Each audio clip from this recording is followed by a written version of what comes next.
Hello everyone, welcome to Dream Medicos. तो आज हम लोग नया चैप्टर शुरू करने जा रहे हैं जिसका नाम है प्लांट किंगडम। प्लांट किंगडम का नीट में 2 to 3 क्वेश्चंस या 4 क्वेश्चंस तक का वेटेज है, तो इस चैप्टर को आपको समझना बहुत जरूरी है। इस चैप्टर में कई सारे एग्जाम्पल्स है जिसको आपको बाय हार्ट याद करना पड़ेगा। चलिए शुरू करते हैं इस चैप्टर को। तो इस चैप्टर में जैसे हमने प्रीवियस चैप्टर में समझा था कि क्लासिफिकेशन, प्लांट जो पूरे लिविंग ऑर्गेनिज्म है उनका क्लासिफिकेशन लेने से शुरू करके अलग अलग साइंटिस्ट ने अलग अलग डिफरेंट क्लासिफिकेशन सिस्टम दिए थे। उसमें जो हाईली रिकमेंडेड और अभी तक हम लोग जिसको पढ़ेंगे और पढ़ रहे हैं वो था विटेकर का क्लासिफिकेशन सिस्टम। तो विटेकर ने 1969 में अपना क्लासिफिकेशन सिस्टम दिया था, इसका नाम उन्होंने दिया था 5 किंगडम क्लासिफिकेशन, जिसके अंदर उन्होंने इंक्लूड किया था मोनेरा को, प्रोटिस्टा को, फंगस को, फंजाई, एनिमेलिया और प्लांटी को। जिसमें से मोनेरा, प्रोटिस्टा और फंजाई के किंगडम को हमने डेप्थ में समझ चुके हैं। आज हम लोग शुरू करने जा रहे हैं अपने प्लांट किंगडम को। ठीक है, प्लांट किंगडम को यहाँ पे प्लांटी कहा गया है। तो प्लांट किंगडम का जो वेटेज मैंने आपको बताया, इसका वेटेज 3 to 4 क्वेश्चंस का है पर ईयर। तो अच्छा खासा वेटेज है। अप्रॉक्स अगर मार्क्स देखे जाए तो 12 to 16 मार्क्स का ये वेटेज रखता है चैप्टर, तो इसको आपको समझना बहुत जरूरी है। ठीक है, शुरू करते हैं। तो प्लांट किंगडम को प्लांटी को हम पॉपुलरली प्लांट किंगडम के नाम से जानते हैं। ठीक है, तो प्लांट किंगडम जो है, अगर लिनेस के सिस्टम की क्लासिफिकेशन देखा जाए तो प्लांट किंगडम के अंदर अभी जो हमने मोनेरा, प्रोटिस्टा, फंजाई पढ़ा था, इनमें जिनके पास सेल वॉल प्रेजेंट थी, उन सबको पहले लिनेस के सिस्टम में प्लांट किंगडम में ही डाला गया था।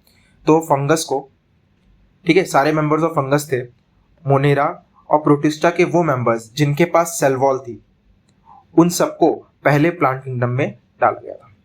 बाद में जब क्लासिफिकेशन और अच्छे से किया गया और डिस्कवरीज हुई तो पता चला कि ये प्लांट किंगडम में नहीं आएंगे, क्योंकि इनका सेल वॉल का स्ट्रक्चर अलग है। इनमें जो फोटोसिंथेटिक पिगमेंट है वो प्रेजेंट नहीं है कुछ में। तो इन सब चीज़ों से पता चला कि ये अलग किंगडम बनाने की जरूरत है फॉर बेटर क्लासिफिकेशन। ठीक है, आपने जो साइनोबैक्टीरिया चैप्टर मोनेरा में हमने जो समझा था, साइनोबैक्टीरिया को हम लोग ब्लू ग्रीन एल्गी भी कहते हैं, बीजीए। यहाँ पे जो एल्गी वर्ड यूज कर रहे हैं, क्योंकि ये इसको पहले प्लांट किंगडम में रखा गया था, इसीलिए यहाँ पे एल्गी वर्ड यूज किया गया है। बट यहाँ पे आपको कंफ्यूज नहीं होना है, ये एल्गी वर्ड से ये एल्गी किंगडम में नहीं आता, इसका नाम है सिर्फ ब्लू ग्रीन एल्गी, है ये एक बैक्टीरिया।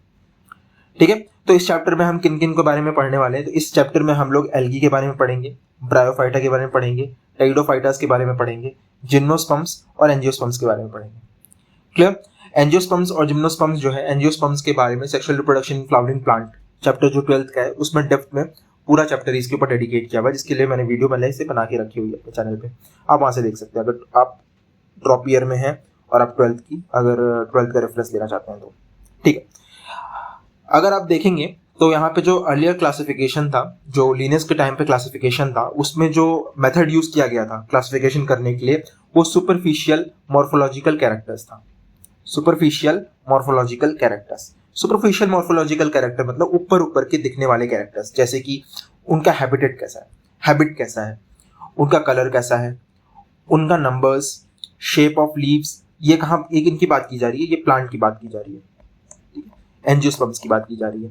तो एंजियोस्पर्म में habitat, colour, numbers, shape of leaves, इन सब के बेसिस पे क्लासिफिकेशन किया गया था। तो लिनियस के टाइम पे जो क्लासिफिकेशन था, उसमें मेनली कौन से कैरेक्टर्स थे? वेजिटेटिव कैरेक्टर्स थे। कौन से कैरेक्टर्स थे? वेजिटेटिव कैरेक्टर्स थे। ठीक है, जैसे कि हो गया आपका एंड्रोशियम का स्ट्रक्चर। ठीक है, जो फ्लावर होता है उसका जो मेल पार्ट है, उसका एंड्रोशियम का स्ट्रक्चर पे लिनियस ने अपने क्लासिफिकेशन सिस्टम को दिया था, प्लांट किंगडम को डिफरेंशिएट किया था, एंजियोस्पर्म को डिफरेंशिएट किया था। तो इस सिस्टम को आर्टिफिशियल सिस्टम कहा गया। तो आर्टिफिशियल सिस्टम को अगर आप ध्यान से देखोगे तो आर्टिफिशियल सिस्टम के अंदर के जो कैरेक्टरिस्टिक्स देखी गई थी, वो वेजिटेटिव और सेक्सुअल कैरेक्टर्स थे सिर्फ प्लांट के। और ये को ज्यादा अच्छा इसलिए नहीं माना जाता था, क्योंकि ये एक्सेप्टेबल क्यों नहीं था? क्योंकि आपको पता होना चाहिए कि वेजिटेटिव कैरेक्टर्स जो है वो इन्वायरमेंट के आने पे, इन्वायरमेंट के चेंजेस पे वेजिटेटिव कैरेक्टर्स में डिफरेंशिएट चेंजेस आ जाते हैं, तो ये अफेक्टेड होता है। तो vegetative characters are mainly affected by the environment, changes in the environment में चेंज आने की वजह से वेजिटेटिव कैरेक्टर्स में भी चेंज आता है, इसलिए natural system of classification develop किया गया। अब ये समझना बहुत ज़रूरी है कि नेचुरल सिस्टम ऑफ क्लासिफिकेशन क्या है। तो आपको ये पहली बात समझ में आनी चाहिए, पता होनी चाहिए कि जो नेचुरल सिस्टम ऑफ क्लासिफिकेशन है ये किसने दिया था। नेचुरल सिस्टम ऑफ क्लासिफिकेशन आपको याद कर लेना है कि ये बेंथन और हुकर ने दिया था। यहाँ मैं मेंशन कर दे रहा हूँ इस चीज़ को, ठीक है। तो यहाँ पे आपको यहाँ पे मैं कुछ चीज़ आपको बता देता हूँ। यहाँ पे दो सिस्टम आपने पढ़े। पहला आपने पढ़ा आर्टिफिशियल सिस्टम, पहला आपने पढ़ा artificial system, artificial system of classification.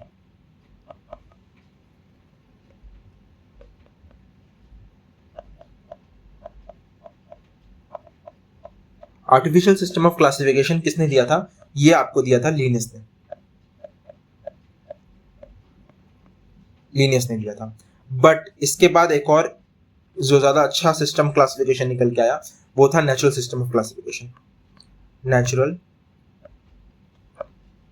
System of classification, natural system of classification ज्यादा बेटर था। क्यों बेटर था अभी मैं बताऊंगा आपको। इससे पहले आपको पता होना चाहिए नेचुरल सिस्टम ऑफ क्लासिफिकेशन ये किसने दिया था।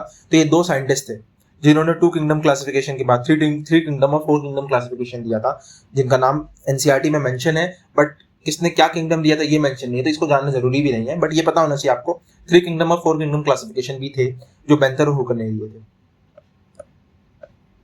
Bentham and Hooker. तो जो ये नेचुरल सिस्टम ऑफ क्लासिफिकेशन है ये बेंथम और हुकर ने दिए थे और ये बेटर था। ये कैसा था? बेटर था, better than artificial system of classification.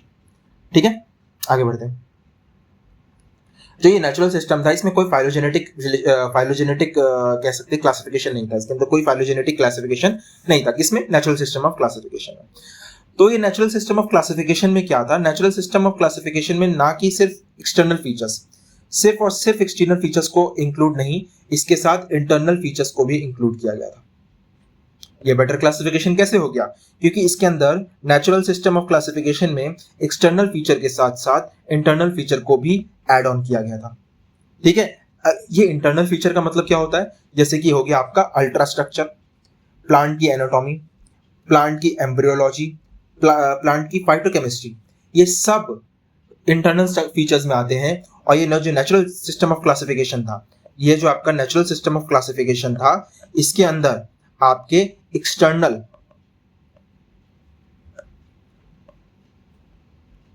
इसमें आपके एक्सटर्नल फीचर के साथ साथ इंटरनल फीचर्स भी थे। ठीक है, एक्सटर्नल फीचर हो गया जो ग्रॉस मॉर्फोलॉजिकल स्ट्रक्चर होता है। इंटरनल फीचर्स में आपने समझ दिया ultra structure, anatomy, embryology and phytochemistry. ये सब आपको याद करनी है।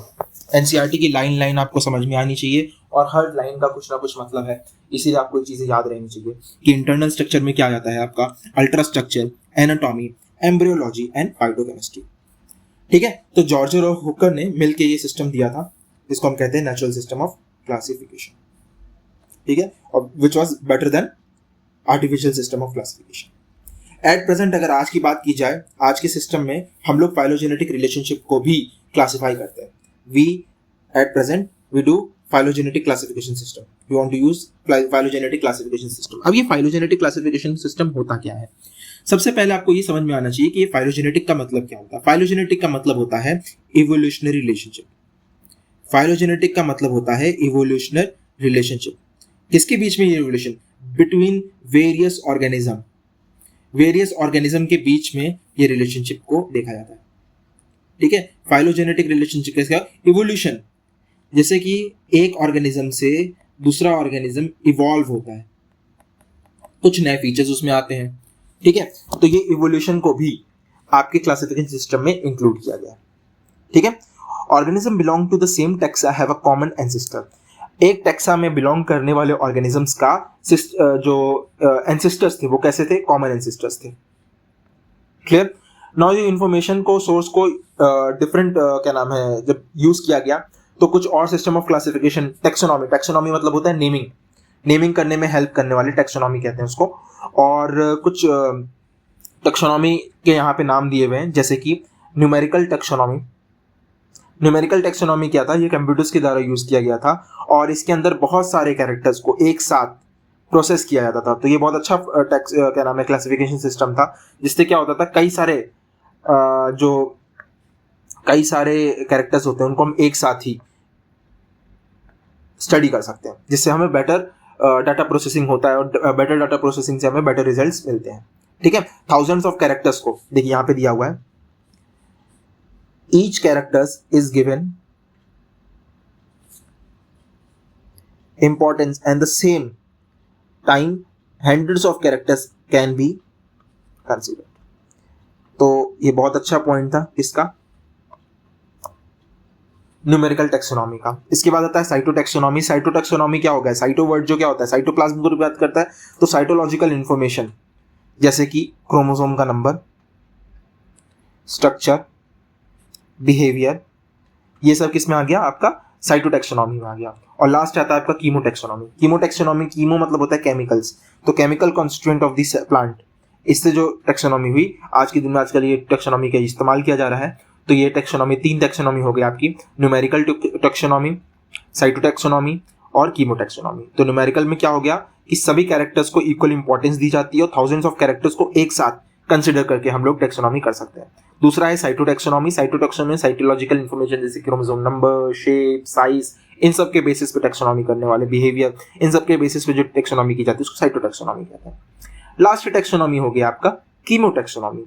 कीमोटेक्सोनॉमी क्या होता है, chemical constituent of this cell, cell के केमिकल्स जो होते हैं उनके प्लांट के जो केमिकल्स हैं उनके बेसिस पे जो टेक्सोनॉमी की जाती है उसको हमें कीमोटेक्सोनॉमी के नाम से जानते हैं।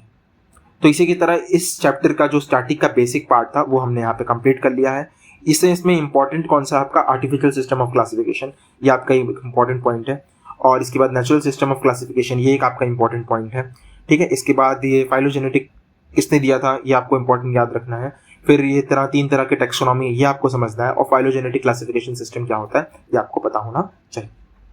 ठीक है, इसके साथ ही हम अब शुरू करने जा रहे हैं अपना इंपॉर्टेंट टॉपिक जिसका नाम है एल्गी। एल्गी एक बहुत इंपॉर्टेंट टॉपिक में से ही एक है, ठीक है, जिसको आपको समझना बहुत जरूरी है। नीट में चांसेस रहते हैं कि इससे एक क्वेश्चन आपको देखने को मिल जाए। इजी क्वेश्चन रहता है, समझने के ऊपर है। अगर आपने अच्छे से समझ लिया तो ये बहुत इजी टॉपिक है। ठीक है, तो सबसे पहले आपको एक चीज मेंशन कर लेना चाहिए अपने चैप्टर की स्टार्टिंग में, मतलब इस एल्गी की स्टार्टिंग में ही, कि इनकी जो लाइफ साइकिल होती है ये हैप्लॉन्टिक लाइफ साइकिल है। कैसी लाइफ साइकिल है, हैप्लॉन्टिक लाइफ साइकिल है।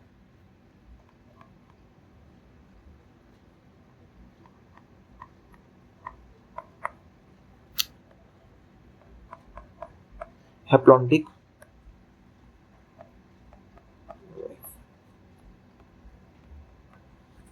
हैप्लॉन्टिक लाइफ साइकिल है। ठीक है, तो एल्गी क्या है, एल्गी के पास क्लोरोफिल होता है। डिफरेंट तरह के क्लोरोफिल के बारे में भी हम समझेंगे। कौन कौन क्लोरोफिल बेयरिंग है, इनके पास क्लोरोफिल प्रेजेंट है। क्लोरोफिल है इसीलिए इनको प्लांट किंगडम में डाला गया है। इनका स्ट्रक्चर कैसा है, सिंपल है। ठीक है, थायलॉइड है, ऑटोट्रॉफिक है। ऑटोट्रॉफिक का मतलब पता होगा, दूसरों पे डिपेंडेंट नहीं, खुद का खाना खुद बनाते हैं। लार्जली एक्वेटिक होते हैं। ठीक है, कुछ मतलब मराइन वाटर भी होंगे, बहुत कम। ठीक है, तो ये फ्रेश वाटर और मराइन दोनों ही मिलते हैं। ठीक है, they occur in variety of other habitat, और अलग अलग हैबिटेट में मिलते हैं, जैसे कि मॉइस्ट स्टोन पे ग्रो कर जाते हैं, सॉइल पे, वुड में, हर जगह ग्रो कर जाते हैं। कुछ तो ये अभी आपने पढ़ा भी होगा, मैंने इसके बारे में बताया भी था आपको, एल्गी के साथ एसोसिएशन करते हैं, सिम्बायोटिक रिलेशनशिप। ठीक है, तो ये एसोसिएशन जो एल्गी की इनका रहता है उसको क्या कहते हैं, फंजाई। फंजाई के साथ जो रिलेशनशिप है उसको हम क्या कहते हैं, लाइकेंस कहते हैं। ठीक है, और कुछ तो ये एसोसिएशन एनिमल्स के साथ भी रखते हैं। एग्जाम्पल की बात कर लें तो स्लॉथ बियर, एग्जाम्पल की बात करें तो स्लॉथ बियर, ये स्लोएस्ट एनिमल है, स्लोएस्ट मैमल है।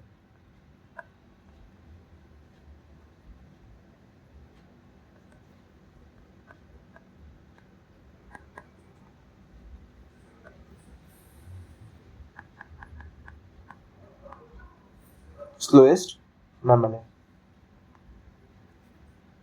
ठीक है,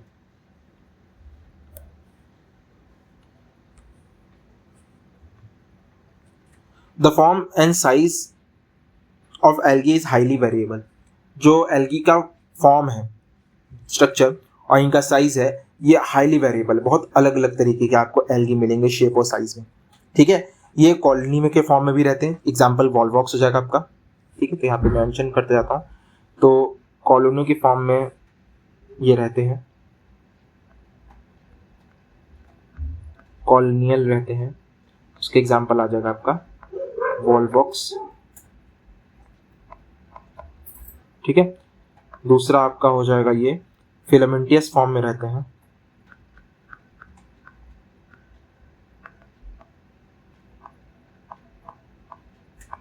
फिलामेंटियस फॉर्म का एग्जाम्पल में आ जाएगा आपका यूलोथेरिक्स एंड स्पाइरोगैरा।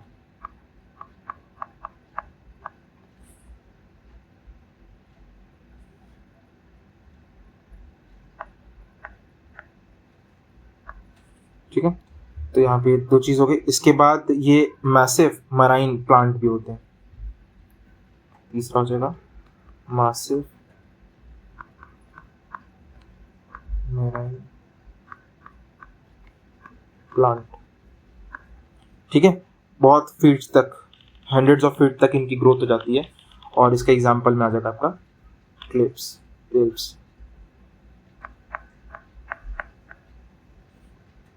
ठीक है, तो यहाँ पे कुछ चीज़ें थी आपको याद करने वाली, मैंने उसको हाईलाइट कर दिया है।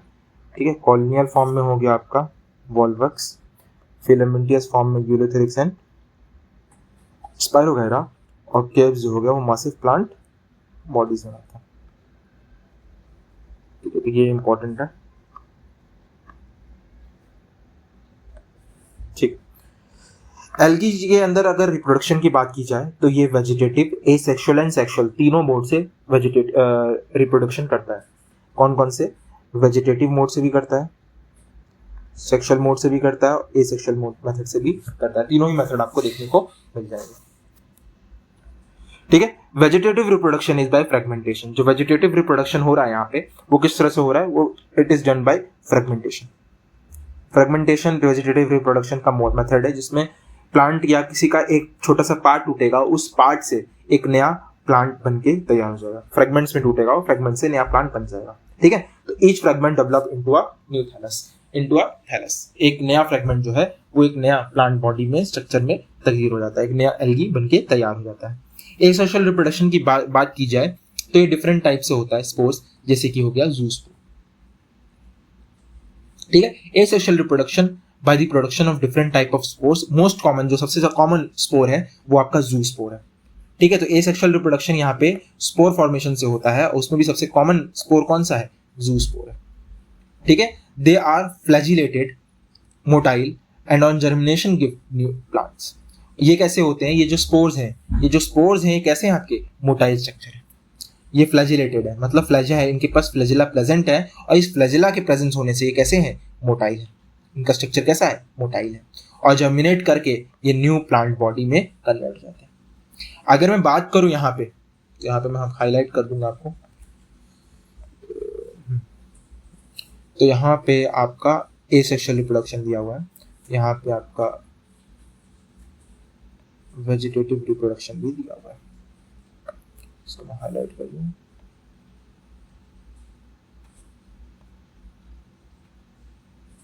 ठीक है, और सेक्सुअल रिप्रोडक्शन भी आते हैं।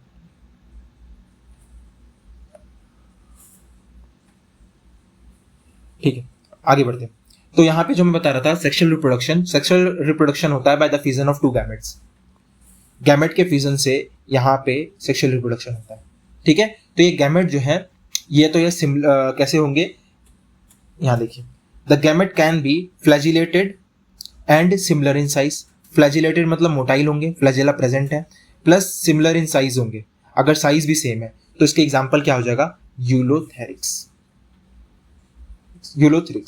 ठीक है, अगर यही चीज नॉन फ्लैजिलेटेड हो जाए, मतलब नॉन मोटाइल बट साइज कैसा हो? सिमिलर हो, तो इसका एग्जाम्पल आ जाएगा स्पाइरोगायरा। क्लियर? अगर मोटाइल है और सिमिलर इन स्ट्रक्चर है, सिमिलर इन साइज है, तो यूरोथेरिक्स हो गया। बट अगर नॉन मोटाइल है, मतलब फ्लैजेला प्रेजेंट नहीं है बट साइज जो है वो सिमिलर है, तो स्पाइरोगायरा हो गया। यहाँ पे गैमेट की बात की जा रही है, ये गैमेट के बारे में बता रहा है। गैमेट अगर फ्लैजिलेटेड है, मतलब मोटाइल है, और उसका शेप साइज कैसा है, सिमिलर है, तो यूलोथेरिक्स का एग्जांपल हो जाएगा सीधा सीधा। और अगर वो नॉन फ्लैजिलेटेड है बट उसका साइज सिमिलर है, तो स्पाइरोगायरा हो जाएगा इसका एग्जांपल डायरेक्टली। तो यहाँ पे मैं बताना चाहूंगा कि यहाँ कुछ पॉइंट नोट कर लेते हैं हम लोग। सबसे पहला कि यहाँ पे वेजिटेटिव रिप्रोडक्शन होता है by fragmentation, by fragmentation.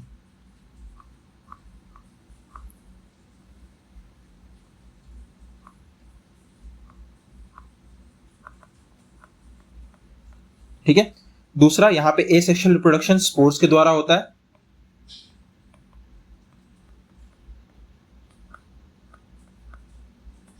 Asexual reproduction spore के द्वारा होता है, और कौन सा स्पोर है वो, जू स्पोर। मेनली किसके द्वारा होता है, जू स्पोर। फिर हमने बात की सेक्सुअल रिप्रोडक्शन की।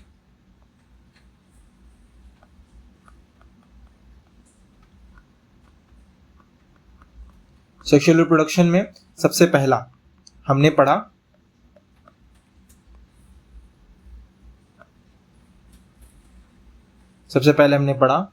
Flagellated,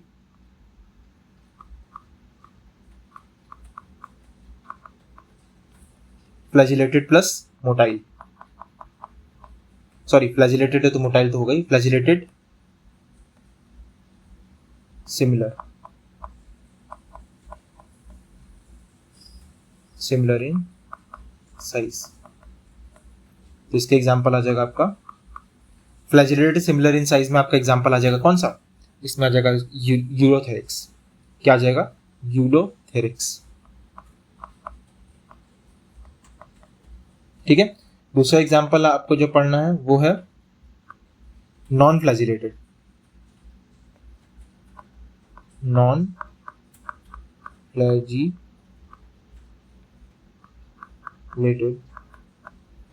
plus similar in size. इसके एग्जांपल क्या आ जाएगा, स्पाइरोगायरा। इसका एग्जांपल क्या आ जाएगा, स्पाइरोगायरा।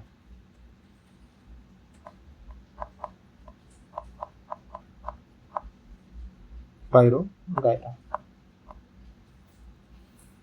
ठीक है। सच रिप्रोडक्शन इज कॉल्ड आइसोगैमस। और इस तरह का जो रिप्रोडक्शन आपको देखने को मिल रहा है, इसको हम कहते हैं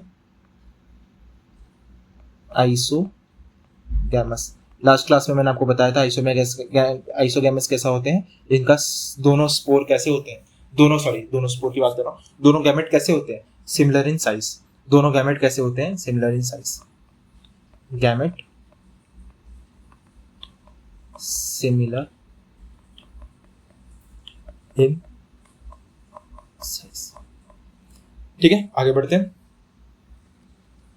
such reproduction is called isogamous हो गया। Fusion of two gamete dissimilar size. अगर दो गैमेट हैं बट वो डिसिमिलर इन साइज है,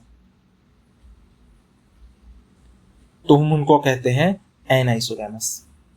तो किस में आते हैं, उनका नाम क्या होता है, एनाइसोगैमस। और इसका एग्जांपल याद करना है आपको। एग्जांपल है आपका यूडोरीना। ठीक है। तो यहाँ पे आपको यहाँ पे भी मेंशन कर देते हैं इसको हम।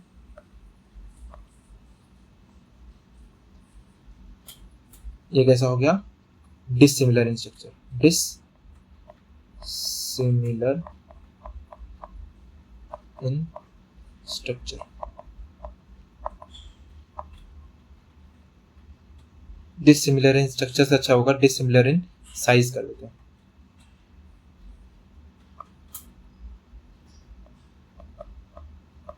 इसका एग्जांपल क्या होगा, यूडोरीना। ठीक है। ये कैसा हो जाएगा, एन आइसोगैमस।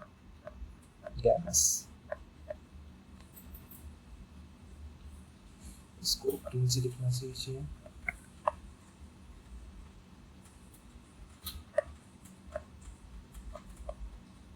N isogamous. ठीक है, ये हो गया एनाइसोगैमस। ठीक है, इसके बाद एक और होता है जिसको कहते हैं ऊगैमस। एक और होता है जिसको हम कहते हैं ऊगैमस। ऊगैमस में कैसा होता है, एक one large non motile female and small motile male gamete का फ्यूजन है। ठीक है, इसमें जो एग्जांपल्स आएंगे आपके वो होंगे वॉल्वस एंड फ्यूकस। ठीक है, जो तीसरा है उसके अंदर फीमेल जो होगी कैसी होगी, नॉन मोटाइल प्लस लार्ज, और मेल कैसा होगा, मोटाइल पर स्मॉल। ठीक है, इस तरह का जो होता है, जहां ये कंडीशन मिलती है उसको कहते हैं ऊगैमस। ठीक है, तो यहां आयनाइसो कैसे क्या हो गया, डिसिमिलर इन साइज हो गया। ठीक है, गैमेट डिसिमिलर।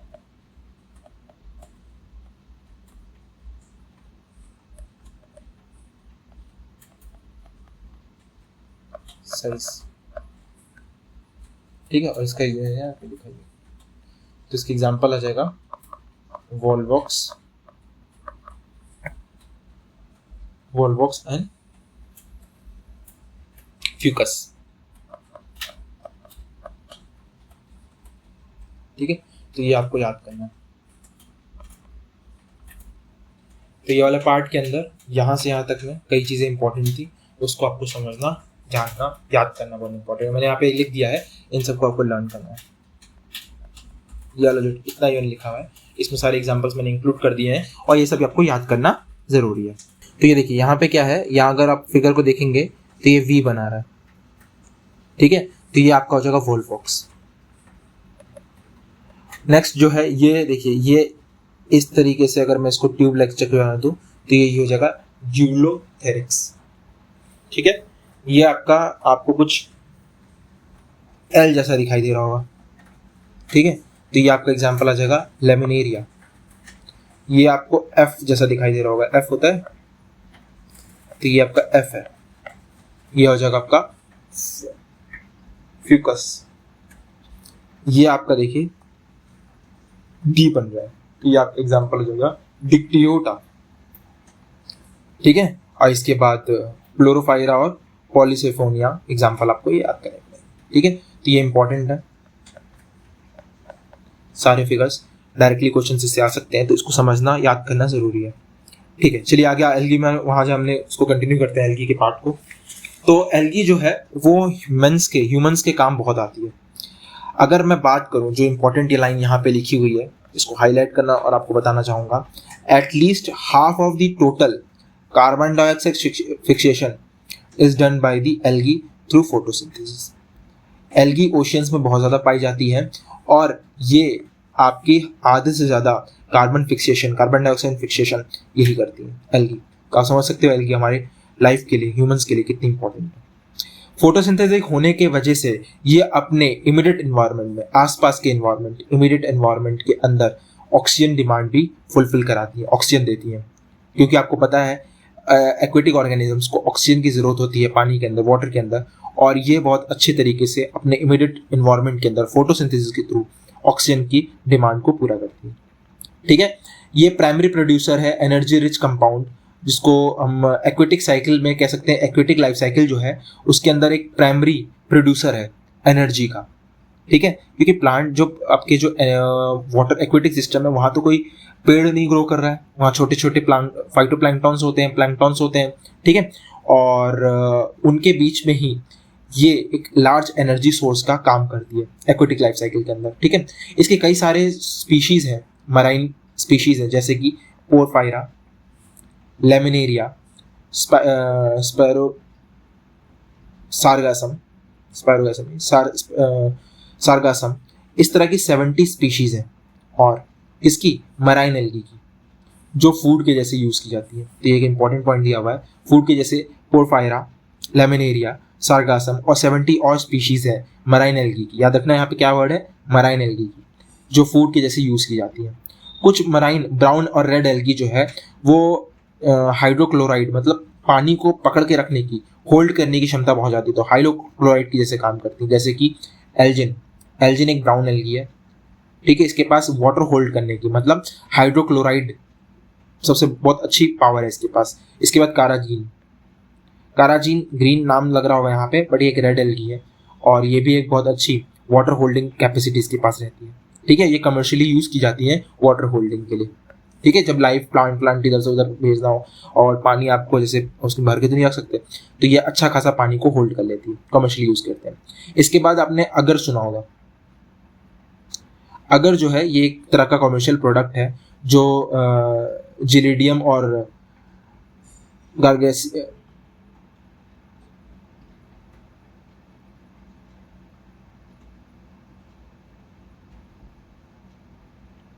ठीक है।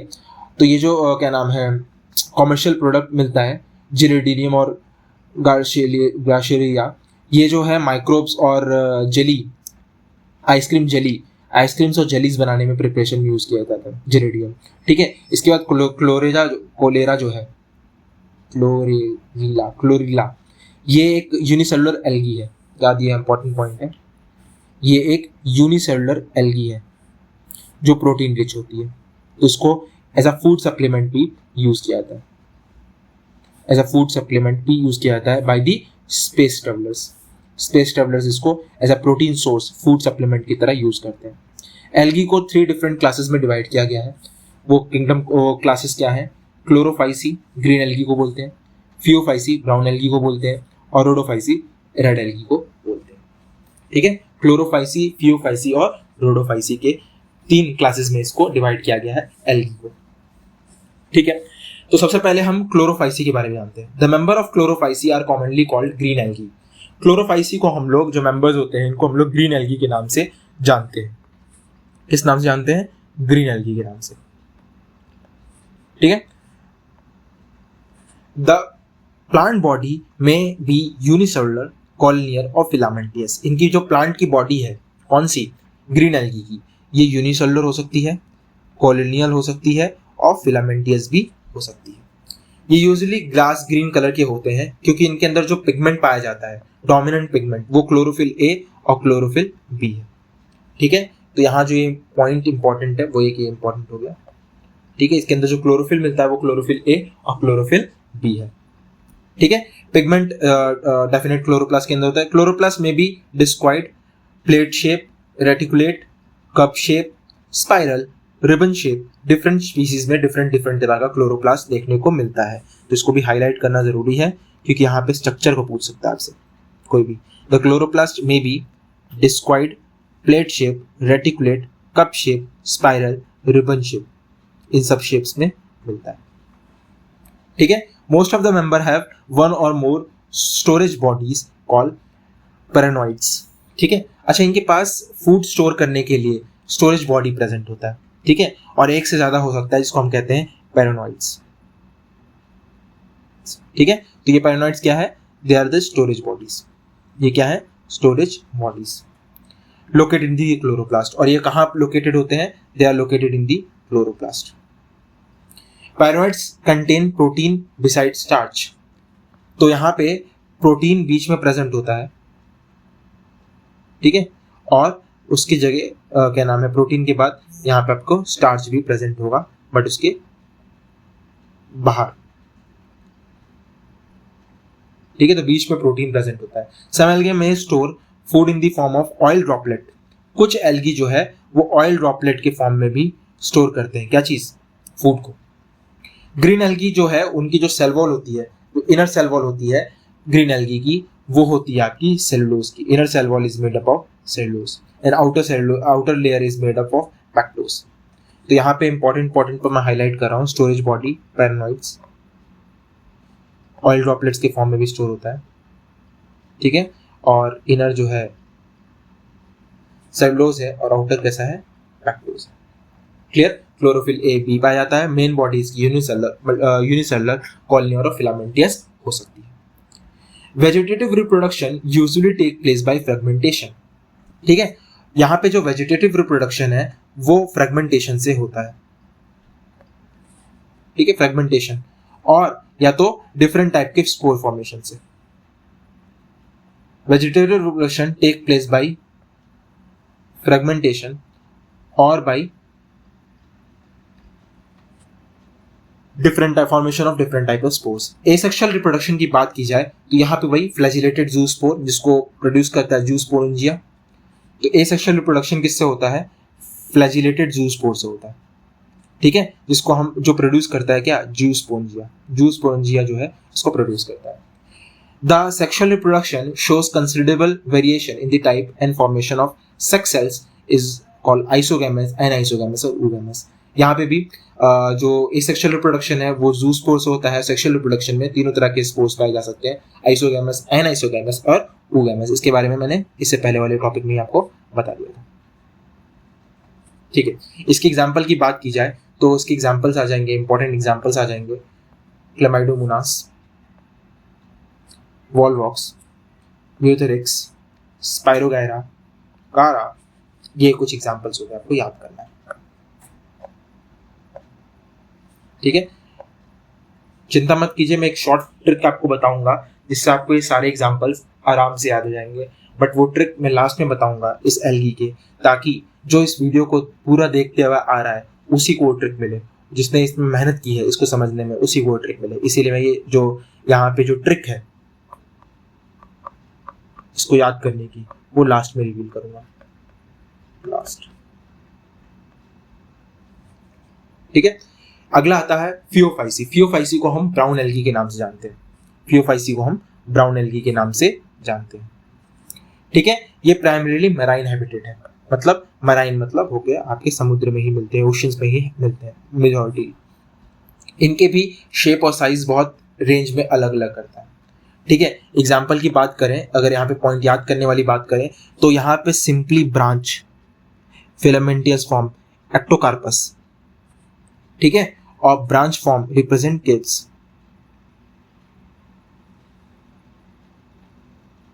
जिनकी हाइट जो है वो 100 फीट तक, 100 मीटर्स तक पहुंच जाती है। ठीक है, तो यहाँ पे ये वाला पॉइंट जो है इंपॉर्टेंट है। ठीक है, कैसा है? Simple branch, filamentous form, Ectocarpus. ठीक है, इसमें अगर क्लोरोफिल की बात की जाए तो यहाँ पे क्लोरोफिल ए, क्लोरोफिल सी मिलता है। वहां पे क्लोरोफिल ए, क्लोरोफिल बी था, यहाँ पे क्लोरोफिल ए, क्लोरोफिल सी है। तो याद रखिए, पहले वाले में ए बी है, दूसरे वाले में ए सी है, और रोडोफाइसी रेड एल्गी में जो है ए डी है। A b, a c, a d. इसीलिए आपको ग्रीन एल्गी, ब्राउन एल्गी और रेड एल्गी इन तीन को लाइन से ही समझना है, ताकि क्लोरोफिल के पॉइंट में आप कंफ्यूज ना हो क्वेश्चन लगाने के लिए। तो क्या सिर्फ यही पिगमेंट प्रेजेंट है? नहीं, इसके अलावा भी इसमें पिगमेंट है जो है कैरोटिनॉइड्स एंड ज़ेंथोफिल्स। ठीक है, ये भी बहुत इंपॉर्टेंट है, इसको भी याद कर लेना है।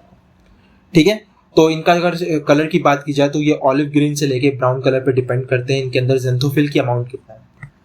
इनका जो कलर है वो ऑलिव ग्रीन से ब्राउन के अंदर डिपेंड करता है कि the amount of xanthophyll present in the pigment. Xanthophyll pigment कैसा प्रेजेंट है इसमें। ठीक है, फ्यूकोजेंथिन के बारे में बताता हूँ यहाँ पे आपको।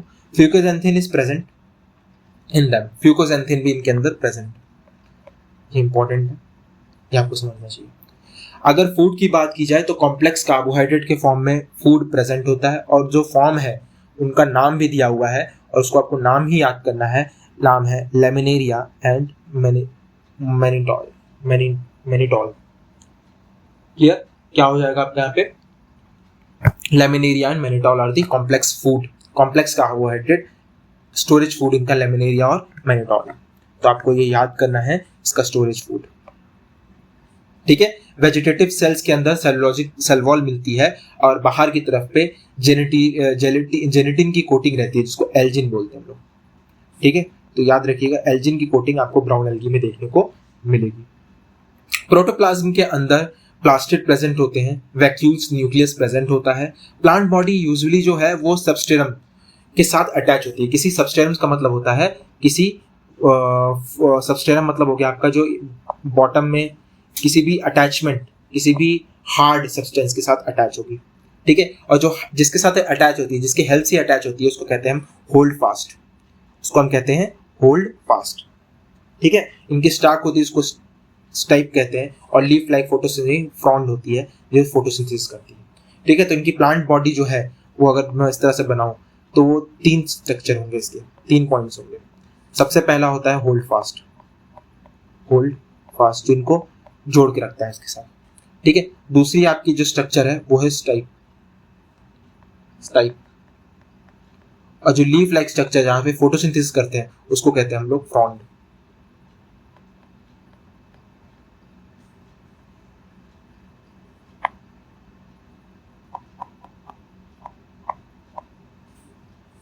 क्लियर? ठीक है, आगे बढ़ते हैं। वेजिटेटिव रिप्रोडक्शन यहाँ पे भी कैसे होता है? By fragmentation. एसेक्सुअल रिप्रोडक्शन यहाँ पे बाय फ्लैजिलेटेड ज़ूस्पोर के द्वारा होता है, बाय फ्लैजिलेटेड ज़ूस्पोर के द्वारा होता है। क्या? Sexual reproduction. यहाँ पे मैं हाईलाइट कर दूं, एसेक्सुअल रिप्रोडक्शन की बात कर रहा था, गलती से। एसेक्सुअल रिप्रोडक्शन यहाँ पे कैसा होता है ब्राउन एल्गी के अंदर? By flagellated zoospore.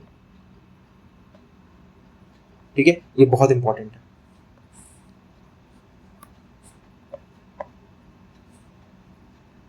ठीक है, और यहाँ पे जो बाई फ्लैजिलेटेड ज़ूस्पोर्स हैं वो पियर शेप के होंगे और अनइक्वली उनके अंदर फ्लैजिला प्रेजेंट है। फ्लैजिला मतलब बाई फ्लैजिलेटेड है, 2 फ्लैजिला प्रेजेंट है। तो पहला शेप दिया हुआ है यहाँ पे पियर शेप, पियर शेप में है, और 2 अनइक्वल फ्लैजिला जो है वो लैटरली अटैच्ड है। ठीक है, अगर मैं सेक्सुअल रिप्रोडक्शन की बात करूं,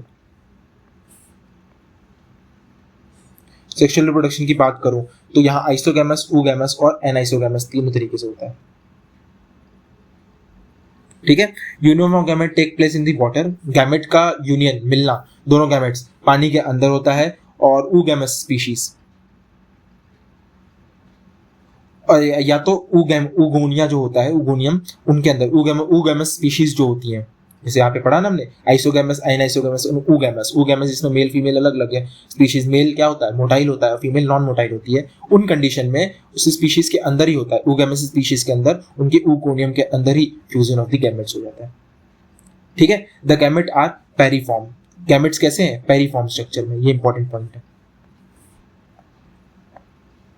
मतलब पियर शेप स्ट्रक्चर है किसका? गैमेट्स का, और इनके पास भी 2 फ्लैजिला प्रेजेंट है, लैटरली अटैच होते हैं। तो आपको यहाँ पे 2 चीज कॉमन मिली है, एसेक्सुअल रिप्रोडक्शन के जो स्पोर्स हैं और जो गैमेट्स सेक्सुअल रिप्रोडक्शन के, उनका दोनों का स्ट्रक्चर कैसा है? सेम ही जैसा है। ठीक है, एग्जाम्पल की बात की जाए तो यहाँ पे जो एग्जाम्पल्स आपको देखने के मिलेंगे वो हो गया आपके Ectocarpus, Dictyota, Laminaria, Sargassum and Fucus. ठीक है, तो एग्जाम्पल्स आपको याद करने, फिर वही ट्रिक जो है लास्ट में बताई जाएगी इनको याद करने की। तो लास्ट क्लास की बात करते हैं इस चैप्टर, इस मतलब एल्गी के अंदर जो था वो है रोडोफाइसी। रोडोफाइसी का मतलब हो गया रेड एल्गी। रोडोफाइसी किस में आते हैं? रेड एल्गी आते हैं। इनके अंदर जो पिगमेंट प्रेजेंट है वो रेड पिगमेंट बहुत ज्यादा हाईली मात्रा में प्रेजेंट होता है, इसको हम कहते हैं आर फाइकोइरिथ्रिन। आर फाइकोइरिथ्रिन, आर फाइकोइरिथ्रिन, याद रखिएगा, यही डोमिनेंट पिगमेंट है जिसकी वजह से इनको इनका कैरेक्टरिस्टिक कलर रेड कलर मिलता है। ठीक है, majority of the red algae जो है वो मरीन होते हैं, मराइन्स में पाए जाते हैं, और इनका जो ज्यादा कंसेंट्रेशन है वो वार्मर एरिया में पाया जाता है। अच्छा, ये बताने की क्या कोशिश की जा रही है मैं देखता हूँ। अगर ये आपका ओशन है तो सबसे ऊपर आपको मिलेंगे ग्रीन एल्गी, उसके बाद आपको मिलेंगे ब्राउन, उसके बाद आपको मिलेंगे रेड एल्गी। ठीक है, तो ग्रीन एल्गी जो है वो हरदम ऊपर पाए जाते हैं, ब्राउन एल्गी जो है वो हरदम इन दोनों के बीच की लेयर में पाए जाएंगे, और रेड एल्गी हरदम वार्मर एरिया में पाए जाते हैं, वार्म एरिया में। ठीक है, आगे बढ़ते हैं। They occur in both well lighted region close to the surface and also the depth of the ocean where light penetrate का। अच्छा, रेड एल्गी का ये है, यहाँ तो पाए जाते हैं, ये ऊपर भी पाए जाते हैं, रेड ग्रीन एल्गी के साथ ऊपर भी पाए जाते हैं, यहाँ पे लाइट प्रेजेंट होगी। ठीक है, तो ये लाइट और दोनों बिना लाइट दोनों की जगह पाए जाते हैं रेड एल्गी। ठीक है, इनका जो रेड एल्गी का जो है मल्टी एल्गी का जो थैलाई है जो है वो कैसा है, मल्टी सेलुलर है, मल्टी सेलुलर ऑर्गेनिज्म है, ठीक है। बॉडी इनकी कॉम्प्लेक्स है। स्टोरेज फूड यहाँ पे फोरिडियन स्टार्च है, फोरिडियन स्टार्च, ये इंपॉर्टेंट पॉइंट है, इससे क्वेश्चंस बनते हैं, ठीक है। और आप ये जो फोरिडियन स्टार्च है ये अमाइलोपैक्टिन और ग्लाइकोजन का जो स्ट्रक्चर होता है उसके सिमिलर होता है। इनका जो स्ट्रक्चर है, केमिकल स्ट्रक्चर, वो अमाइलोपैक्टिन और ग्लाइकोजन के स्ट्रक्चर के सिमिलर होता है। रेड एल्गी जो है वो वेजिटेटिव रिप्रोडक्शन बाय फ्रेगमेंटेशन करती है, ठीक है। तो रेड एल्गी कैसे है, रिप्रोडक्शन कैसे कर रही है, by fragmentation, vegetative produce vegetatively by fragmentation, और produce actually by non motile, asexually कैसे करती है, नॉन मोटाइल स्पोर से, और सेक्सुअली बाय नॉन मोटाइल, दोनों ही नॉन मोटाइल स्पोर से करती है, ठीक है। तो यहाँ पे ठीक है, तो आपका समझ में आ गया, वेजिटेटिव फ्रेगमेंटेशन से करती है, एसेक्सुअल नॉन मोटाइल स्पोर, और क्या नाम है, सेक्सुअली नॉन मोटाइल गैमेट से। सेक्सुअल रिप्रोडक्शन oogamous तरीके से होता है, ठीक है, और कॉम्प्लेक्स पोस्ट फर्टिलाइजेशन डेवलपमेंट होता है, ठीक है। ये इसका कैरेक्टरिस्टिक फीचर है, तो इसको याद कर लीजिए। एग्जाम्पल की बात कर लें इसमें, तो पॉलिसिफेनिया, पोरफायरा, प्लेसेरिया और जिरिडिया, ये सब इसके एग्जाम्पल में आते हैं, ठीक है। ये एक टेबल दी हुई है एनसीईआरटी में जो आपको याद करनी है, ठीक है। यहाँ पे इस टेबल को समझ लेते हैं। सबसे पहला आता है क्लोरोफाइसी, जिसको हम कहते हैं ग्रीन एल्गी, और इसके अंदर क्लोरोफिल ए, क्लोरोफिल बी पाया जाता है। स्टोरेज फूड इसमें कैसा है, स्टार्च है। सेल वॉल इनकी सेलुलोज की बनी होती है। इनके पास जो फ्लैजेला है वो 2 से 8 हो सकते हैं, इक्वल होते हैं, और एपिकल मतलब उनके एक्सेस पे होते हैं, ठीक है। हैबिटेट कहाँ कहाँ पाया जाता है, ये आपके फ्रेश वाटर में होते हैं, ब्रैकिश वाटर में होते हैं, रुका हुआ पानी जो ऐसा पानी होता है, ठीक है, और सॉल्ट वाटर में भी प्रेजेंट होते हैं, मतलब मराइन वाटर में भी प्रेजेंट होते हैं। इसके बाद आता है फियोफाइसी, फियोफाइसी ब्राउन एल्गी को बोलते हैं। Chlorophyll A, chlorophyll C present होता है। फ्यूकोजेंथिन प्रेजेंट है इसके अंदर। मैनेटॉल और लेमिनेरिया इसका स्टोरेज फूड है, ठीक है। सेलुलोज और एल्जिन इसके सेल वॉल में पाया जाता है, याद रखिएगा, सेलुलोज और एल्जिन, एल्जिन इंपॉर्टेंट है यहाँ पे, ठीक है। 2 होते हैं फ्लैजेला, अनइक्वल होते हैं, लैटरली प्रेजेंट होते हैं, ठीक है। यहाँ पे फ्लैजेला एब्सेंट होते हैं, नॉन मोटाइल बताया था, नॉन मोटाइल गैमेट होते हैं, नॉन मोटाइल स्पोर होते हैं, ठीक है। फ्रेश वाटर, ब्लैकिश वाटर में प्रेजेंट होते हैं, सॉल्ट वाटर में, मेनली सॉल्ट वाटर में ही पाए जाते हैं। अगर सेल वॉल की बात की जाए तो सेलुलोज, पैक्टिन और पॉलीसल्फेट एस्टर का यहाँ पे सेल वॉल होता है। पॉलीडीन स्टार्च में बताया था, अमाइलोपैक्टिन और ग्लाइकोगेन के सिमिलर स्ट्रक्चर है इनका। क्लोरोफिल ए, क्लोरोफिल डी और फाइकोइरिथ्रिन, ये मेन पिगमेंट है जिसकी वजह से रेड कलर मिलता है इनको, ठीक है। रेड एल्गी नाम है फ्यूफाइसिन का साइंटिफिक नेम है। तो यहाँ पे आज का टॉपिक यहीं पे हम खत्म कर रहे हैं, इस टॉपिक में जिसमें हमने प्लांट किंगडम में अपना एल्गी वाला पार्ट जो है खत्म किया। होप आपको ये सब चीज़ें क्लियर हुई होंगी। मैंने जो चीज़ें यहाँ पे आपको नोट कराई हैं वो सब इंपॉर्टेंट है, आप उन सबको नोट कर लीजिए। अब बात आती है जो मैंने कहा था आपको ट्रिक, जिससे आपको हेल्प मिलेगी इस चैप्टर के ये सारे एग्जाम्पल्स इजीली याद करने के लिए। इस चैप्टर में मतलब एल्गी वाले पार्ट के सारे एग्जाम्पल याद करने में, तो यहाँ पे अब ट्रिक लिख रहा हूँ, आप सभी इसको नोट कर लेंगे। ट्रिक में लिख लीजिए, classic car SUV do self PGPG. इसको आपको याद करना है, classic car SUV do self PGPG. इसको याद कर लीजिए पहले। याद करने के बाद इसी में सारे एग्जांपल्स में इंक्लूड कर देता हूँ, ठीक है। सबसे पहले आप सारे एग्जांपल्स को रट लीजिएगा, ठीक है। किसमें क्या आता है वो आपको नहीं रखना, सिर्फ ये याद करना है कि कौन कौन से एग्जांपल है। तो सी से सबसे पहले आ जाएगा इसके अंदर क्लेमाइडोमोनास, ठीक है। ये एग्जांपल जो है सारे आपके हैं ग्रीन एल्गी के।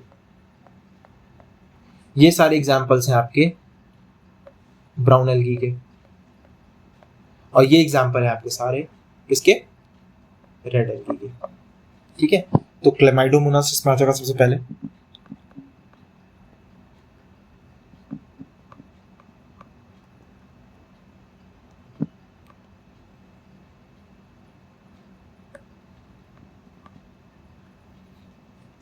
तो नेक्स्ट आ जाएगा आपका कारा,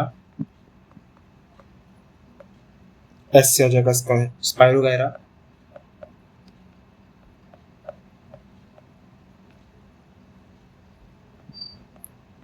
यू से आ जाएगा आपका यूरोथेरिक्स,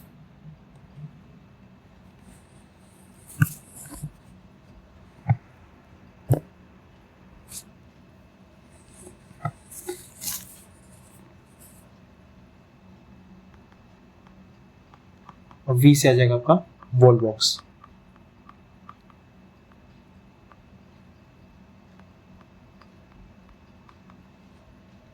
ठीक है, ब्राउन एल्गी की बात करेंगे, सबसे पहला आ जाएगा डिक्टियोटा,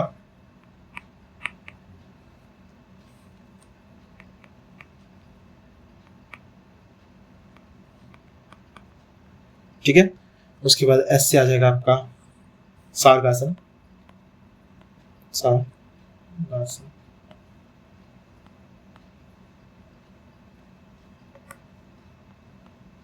ई से आ जाएगा आपका एक्टोकार्पस, एल से आ जाएगा लेमिनेरिया,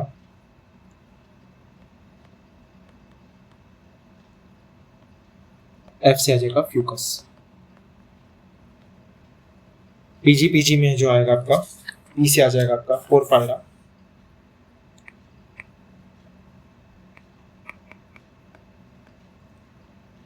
जिलेडियम,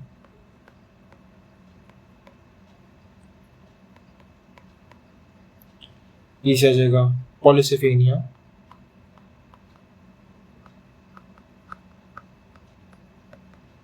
और जी से आ जाएगा